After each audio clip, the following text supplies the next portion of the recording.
नमस्कार दोस्तों, आपका स्वागत है हमारे YouTube चैनल पर। और आज हम डिस्कस करेंगे सी टेट दिसंबर 2024 के बारे में। जैसे कि आपने बहुत सारी संस्थाओं में सुना होगा कि सी टेट का कट ऑफ कितना जाएगा। एग्ज़ाम तो हो चुके हैं उसके, जो कि 14 दिसंबर और 15 दिसंबर को थे। ऐसा पहली बार हुआ है कि ऑफलाइन में आपको दो दिन आपको एग्ज़ाम देखने को मिला है।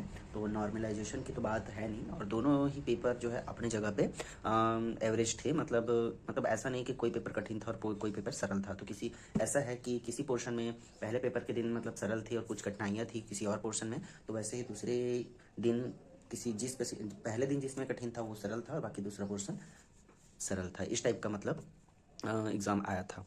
तो जैसे कि आपने बहुत सारे कोचिंग संस्थाओं या फिर बहुत सारे गाइडनर से आपने सुना होगा कि सी टेट में मतलब 2024 में आपका कट ऑफ क्या जाएगा। तो सबसे पहले मैं तो आपको ये बताना चाहता हूँ कि इसमें कट ऑफ वगैरह ऐसा कुछ होता है नहीं। सीधी सी बात, दो कैटेगरी में इसका डिवीजन होता है नंबर्स का। सबसे पहला होता है आपका ST, SC और OBC। ठीक है, इन सब को एक में रखा जाता है। एक में मतलब ये रिजर्व कहलाते हैं, और एक होता है आपका जनरल। ठीक है, तो आपको तो इतना तो पता होगा, इसमें कट ऑफ वगैरह ऐसा कुछ होता नहीं है। सीधी सी बात है, ST, SC और OBC के लिए आपको डायरेक्ट 55% लाने होते हैं। 55 में लगभग 82.5 के आसपास आता है, लेकिन इसलिए यहाँ पे पॉइंट में नहीं आता है। 82 लाने पर आप एलिजिबल हैं। क्यों एलिजिबल हैं, पॉइंट में क्यों नहीं ज़रूरत नहीं है? तो पॉइंट में इसलिए ज़रूरत नहीं है क्योंकि ये एग्ज़ाम जो होता है वो माइनस मार्किंग होता है नहीं। ठीक है, और माइनस मार्किंग ना होने के कारण यहाँ पर 82 में आप क्वालिफाइड हो जाते हो। और अगर आप जनरल कैटेगरी में आते हैं तो आपको चाहिए 60%, और 60% इसका होता है 90 नंबर्स। इसमें पॉइंट वगैरह कोई इशू नहीं होता है।